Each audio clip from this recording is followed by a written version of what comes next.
अस्सलाम वालेकुम नाज़रीन, मैं हूँ Zair Rashid Sandhu, advocate high court. उम्मीद है आप सब खैरियत से होंगे। आज की हमारी इन्फॉर्मेटिव वीडियो का टॉपिक है कि हक महर क्या होता है, हक महर कौन कौन सी किस्म का होता है, कौन से कॉलम में हक महर लिखा जाता है, ये तमाम जो है वो हम इस वीडियो में डिस्कस करेंगे। चले आए चलते हैं वीडियो की तरफ और देखते हैं कि हक महर क्या होता है और उसकी इकसाम कौन कौन सी होती है।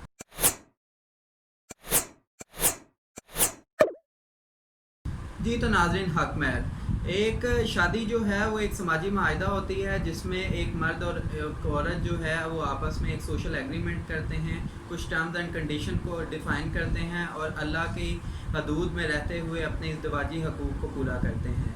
हक महर की बेसिकली दो इकसाम होती हैं, एक मौजल हक महर होता है, एक गैर मौजल हक महर होता है। मौजल हक महर को इंग्लिश में प्रॉम्प्ट डावर कहते हैं और जो गैर मौजल हक महर होता है उसको डेफर डावर कहते हैं। दो तरह के हक महर होते हैं। मौजल हक महर वो हक महर होता है जो शादी या निकाह के फ़ौरन बाद इमीडिएटली अदा करना होता है, जिसका जो लेडी है वो फ़ौरन इमीडिएटली निकाह के फ़ौरन बाद जो है वो हक महर का मुतालबा कर सकती है।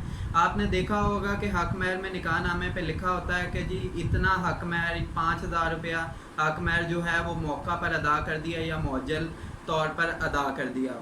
दूसरा हक महर जो होता है वो होता है गैर मौजल हक महर, इसको डेफर डावर कहते हैं। बेसिकली ये स्पॉट पे ऑन स्पॉट अदा नहीं करना होता।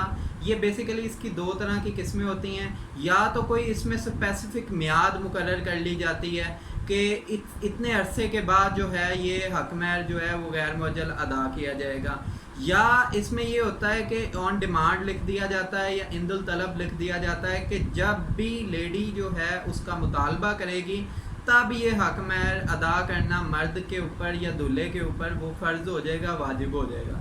तो दो तरह के बेसिकली, एक मौजल और एक गैर मौजल। इन केस अगर गैर मौजल हक महर में ना तो कोई वक्त की मियाद मुकर्रर की गई हो, ना ही जो है कोई ऑन डिमांड का लिखा गया हो, तो वो फिर दो तरीके से जो है वो अदा करना होता है, या तो तलाक की सूरत में, या जो है जब मौत के बाद तुर्का आता है तो उसमें से भी हक महर अदा करने के बाद बाकी विरासत होगी।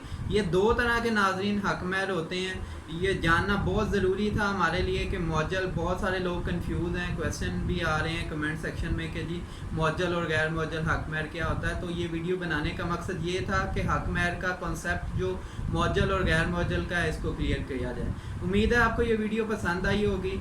मज़ीद मालूमात के लिए आप इस चैनल को सब्सक्राइब करें, उज़ैर रशीद संधू को। इसके अलावा आप फेसबुक पे Uzair Rashid Sandhu advocate high court को ऑफिशियल पेज मौजूद है, उसको भी लाइक कर सकते हैं। बहुत सारी इन्फॉर्मेटिव मालूमात आपको वहाँ से भी मिल जाएगी। अल्लाह ताला आपका हामी और नासिर हो जी। अल्लाह हाफ़िज़।